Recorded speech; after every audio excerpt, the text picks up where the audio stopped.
लगातार यहाँ पर लोगों की भीड़ बढ़ती जा रही है और लोग अपनी भावनाएं रखना चाहते हैं, लेकिन उससे पहले स्टूडियो में जो हमारे साथ मेहमान हैं उनसे भी चर्चा कर लेते हैं। आलोक जी, ऐसी क्या खास बात थी नेताजी की शख्सियत और उनकी राजनीति में कि पक्ष ही नहीं विपक्ष का हर नेता उतना ही अपनायत, उतने ही अपनत्व से उनसे मिलता था और लखनऊ में बैठकर उन्होंने देश में चहुओर अपने इतने साथी बना लिए थे कि राजनीति में कब किसी की जरूरत कब पड़ जाए चुटकियों में नेताजी हल कर लिया करते थे ऐसी परिस्थिति। देखिए, भारतीय राजनीति में एक बड़ी शून्यता आई। वह उत्तर प्रदेश के राजनीति और राष्ट्रीय परिप्रेक्ष्य में जो वरिष्ठ नेता हुआ करते थे उसमें एक स्थान नेताजी का भी था। उनका उनका जुड़ाव गरीबों से भी था, पिछड़ों से भी था और समाज के अन्य वर्ग भी उनको उनको अपना महसूस करते थे। उनकी सबसे बड़ी विशेषता थी कि सरलता उनका सबसे बड़ा एक वो था। सरल भाव से सबसे मिल जाते थे, अपना भरसक उनका काम करने का प्रयास करते थे और जी। यह एक बहुत बड़ी बात है कि वो हर समय उपलब्ध रहते थे। मैं एक बात उनके निधन पे और कहना चाहता हूँ। आज पूरा देश दुखी है क्योंकि एक बड़ा हस्ताक्षर थे राजनीति का। जी। एक गीता का श्लोक है, वह सभी लोग के पे लागू होता है और सबके लिए अच्छा रहता है। मैं कहता हूँ, मैं एक स्टेटमेंट ले लूंगा। नैनम छिन्दन्ति शस्त्राणि नैनम दहति पावका ना चैनम क्लेदयन्तम आपो ना शोषयति मारुता।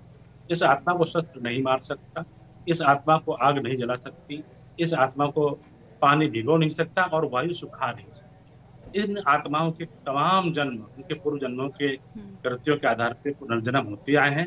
और श्री कृष्ण ने गीता में ये बात अर्जुन जी से कही है कि हे अर्जुन, मेरे और तेरे कई जन्म हो चुके हैं और मेरे और तेरे कई जन्म आगे भी होंगे। तो इस समय जो है अपना कर्तव्य था। तो मुझे लगता है नेताजी की आत्मा आगे अच्छा स्थान भगवान के यहाँ पाएंगी और उनको फिर से वो जो है वो एक अच्छा उनको मिलेगा क्योंकि उनके साथ कई जी सारे गरीबों की दुआएं जुड़ी हुई। बिल्कुल बिल्कुल। और इस तरह के मौकों पर अध्यात्म की बातों से भी एक दूसरे को दिलासा देने की कोशिश होती है। और शरीर नश्वर है, सभी जानते हैं, लेकिन इंसान अपने पीछे अपनी विचारधारा, अपने कर्म, अपनी सीख, अपना अनुभव छोड़ के जाता है और ये आने वाली पीढ़ियों को भी कुछ ना कुछ सिखाता रहता है। हमारे साथ रामाश्रय विश्वकर्मा जी है, नेता समाजवादी पार्टी। रामाश्रय जी, बेशक एक एक कार्यकर्ता आज गम में डूबा हुआ है, लेकिन हर कोई कह रहा है कि एक युग का अंत हो गया, हमने पितृतुल्य छाया अपने ऊपर से खो दी।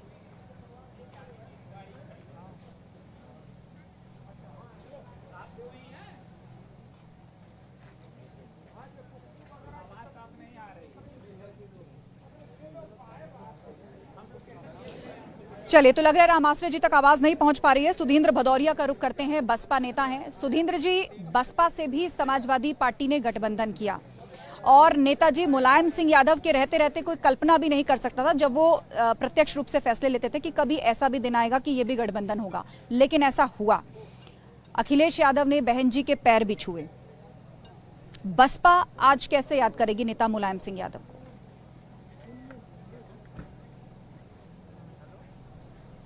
देखिए, मैं यहाँ पर जो आपके इस कार्यक्रम में उपस्थित हुआ हूँ, पहले तो मैं विनम्र श्रद्धांजलि देता हूँ, श्रद्धा सुमन अर्पित करता हूँ उनकी स्मृतियों को। और मेरा संबंध श्री मुलायम सिंह जी से बहुत पुराना है। आपातकाल के दौरान जब जयप्रकाश नारायण जी के नेतृत्व में जब संघर्ष चल रहा था, तो आपातकाल में हम और मुलायम सिंह जी दोनों लोग इटावा जेल के अंदर लगभग 19 महीने साथ साथ रहे।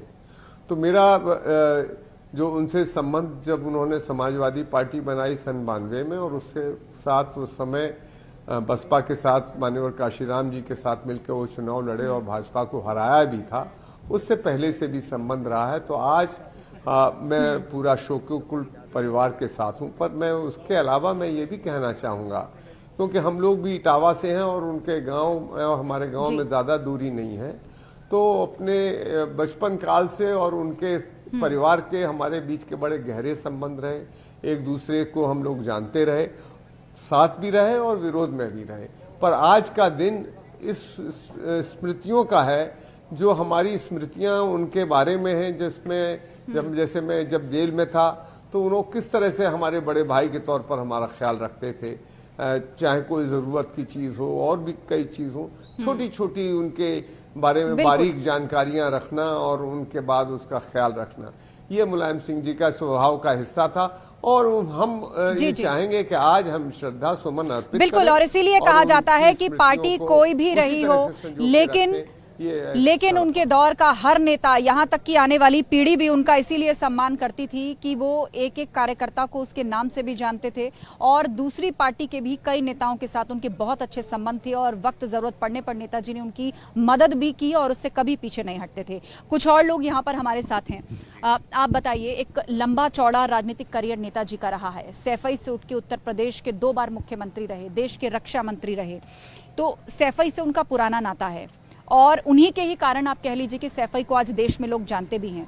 लेकिन अब नेताजी अपनी अंतिम यात्रा पर हैं। आपको लगता है कि उनके बाद भी सैफई में उस विचार को, उस राजनीति को जिंदा रखेंगे? आप लोगों पर भी जिम्मेदारी है। देखिए, माननीय नेताजी वो व्यक्ति थे, एक दूरदर्शी व्यक्ति थे। राजनीति में क्या होने वाला वो पहले ही समझ लेते थे। आपको नेताजी का 2019 में जो नेताजी ने लोकसभा में अपना अंतिम भाषण दिया था, जब सत्र का समापन हो रहा था, तो माननीय नेताजी ने एक बात कही कि मैं चाहता हूं मोदी जी देश के पुनः प्रधानमंत्री बने, और वो बात सही साबित हुई। नेताजी पहले ही आकलन कर लेते कौन प्रधानमंत्री होने जा रहा है, कौन मुख्यमंत्री होने जा रहा है। हम लोग वो अक्सर डांटा करते थे कि तुम लोग सही से काम नहीं कर रहे हो, सरकार नहीं बन पाएगी। ये नेताजी पहले ही भांप लेते थे। नेताजी एक एक कार्यकर्ता से फीडबैक लेते थे। अगर जैसे आप नेताजी को कोई पत्र भेजते तो नेताजी का दोबारा पत्र आता था और उस पर लिखा होता था कि आप समय लेकर के मुझसे मिलें आकर के। नेताजी दूरदर्शी नेता थे। हिंदुस्तान में उनके जैसा नेता ना हुआ ना होगा। डॉक्टर राम मनोहर लोहिया को हम लोगों ने पढ़ा है, लेकिन डॉक्टर राम मनोहर लोहिया को जो पहचान देने का काम किया वो माननीय मुलायम सिंह यादव जी ने किया। आज जो माननीय मुलायम सिंह जी हम लोगों के बीच में नहीं है, हम लोग जिंदगी भर उनकी कमी नहीं भुला पाएंगे, युगों तक। और आपने लोहिया जी का आपने नाम लिया और कहा भी जाता है कि लोहिया जी के कक्षा के एक तरह से सबसे मेधावी और सबसे सफल कहे जाने वाले जो छात्र रहे नेताजी मुलायम सिंह यादव, आज विराम लग गया है उनकी यात्रा पर और अब वो अपनी अंतिम यात्रा की ओर हैं। सभी कार्यकर्ता अपनी अपनी भावनाएं अपनी तरह से व्यक्त कर रहे हैं। उनके किस्से, उनकी राजनीति, उनके फैसले उनको बता रहे हैं कि उन्होंने क्या कुछ सीखा। हमारे साथ सुधींद्र भदौरिया भी जुड़े हुए हैं, नेता हैं बीएसपी के। एक बार फिर से हम उनका रुख करेंगे क्योंकि वो बता रहे थे कि निजी तौर पर भी वो जानते थे। लेकिन उससे पहले गुलाम मोहम्मद जी हैं, आरएलडी विधायक हमारे साथ। गुलाम मोहम्मद जी, आप किस तरह की स्मृतियां नेताजी के साथ रखते हैं, क्या बताना चाहेंगे हमारे दर्शकों को? देखिए, नेताजी जैसा कोई नेता पैदा नहीं हुआ। नेताजी से हमारे संबंध 90s से पहले थे।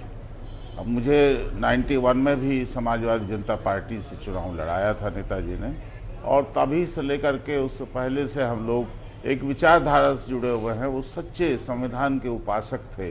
संविधान को अपने एक जो असली आत्मा है संविधान की, उसके मर्म को समझ करके यहाँ इस देश में राजनीति वो कर रहे थे। लोहिया जी हों, चौधरी चरण सिंह साहब हों, उन सब को आत्मसात करके उनकी पॉलिसीज को किसानों के, सर्वहारा के, मजदूरों के, down town section of the country, उसके लिए काम करना था और वो कर रहे थे। नहीं पैदा होगा ऐसा कोई नेता। मुद्दा तो रोया करेंगे जामुन पैमाना, मुझे नहीं होगा ऐसा कोई पैदा। इस देश की बदकिस्मती हमारे दिलों में भी अरमान है। बिल्कुल, बहुत बड़ी बात आपने कही कि मुद्दतें रोया करेंगी, फिर ऐसा नेता पैदा नहीं होगा, और होगा भी तो कब होगा ये देखने वाली बात होगी। लेकिन ये जरूर कहा जा रहा है कि राजनीति में एक युग का अंत हुआ है नेताजी मुलायम सिंह यादव के जाने से। हमारी सहयोगी अनामिका भी हमारे साथ जुड़ी हुई हैं, उनका हम रुख करें। लेकिन कुछ महिला कार्यकर्ता भी हैं, आप क्या बताना चाहेंगे? आप श्रद्धांजलि देकर आई हैं, आपकी आंखें डबडबा रही हैं। मैं लीलावती कुशवाहा, पूर्व सदस्य विधान परिषद, प्रदेश अध्यक्ष समाजवादी पार्टी महिला सभा। ऐसे नेता जो हम लोग जो खो दिए उसका कोई नहीं है। अगर स्त्री पुरुष में भेदभाव को मिटाने वाला कोई हिंदुस्तान का नेता तो धरती पुत्र मुलायम सिंह यादव। मैं एक गरीब परिवार की बेटी, मौर्य समाज की, कुशवाहा समाज की बेटी, जो कई बार मुझे प्रदेश अध्यक्ष और विधान परिषद सदस्य, महिला कल्याण निगम की चेयरमैन नेताजी ने बनाया। और महिलाओं की पहचान अगर किसी ने किया तो नेताजी ने किया। बेटियों को आगे बढ़ाने के लिए कन्या विद्याधन की शुरुआत नेताजी ने किया। बच्चों को लैपटॉप देने के लिए नेताजी ने शुरुआत किया। आप समझ सकते हैं कि चूंकि पूरे प्रदेश नहीं दुनिया के लोग आज रो रहे हैं नेताजी के लिए। तो आप ये बताना चाह रहे हैं कि महिलाओं के लिए भी नेताजी ने कितना सोचा और कौन कौन सी योजनाएं शुरू की, कार्यकर्ताओं को भी मौका दिया कि किस तरह से महिला कार्यकर्ता भी आगे आए और अहम जिम्मेदारी संभालें। सीधे रुक करेंगे, मेरी सहयोगी अनामिका भी हमारे साथ हैं और उस हॉल के बाहर मौजूद है, घर के अंदर जहां पर नेताजी का पार्थिव शरीर इस वक्त है। अनामिका, वहां पर भी पदाधिकारी, नेता और बड़े बड़े राजनीतिज्ञ पहुंच रहे हैं। थोड़ी देर पहले अबू आजमी भी अंदर होकर आए हैं। अब क्या कह रहे हैं वहां पर कार्यकर्ता, क्या तस्वीरें आपको मिल रही हैं वहां से? और देखिए, मुझे यहाँ पे सिर्फ 2 ही आवाजें सुनाई दे रही है पीछे से जो आ रही हैं। जो कार्यकर्ता पीछे इंतजार में है, अंदर नहीं जा पाए, वो 2 ही लाइनें बोल रहे हैं। जिसका जलवा कायम है उसका नाम मुलायम है। और दूसरा नारा ये कि जब तक सूरज चांद रहेगा नेताजी का नाम रहेगा, कि वो 2 नारे हैं जो हमने हर चुनाव में गूंजते हुए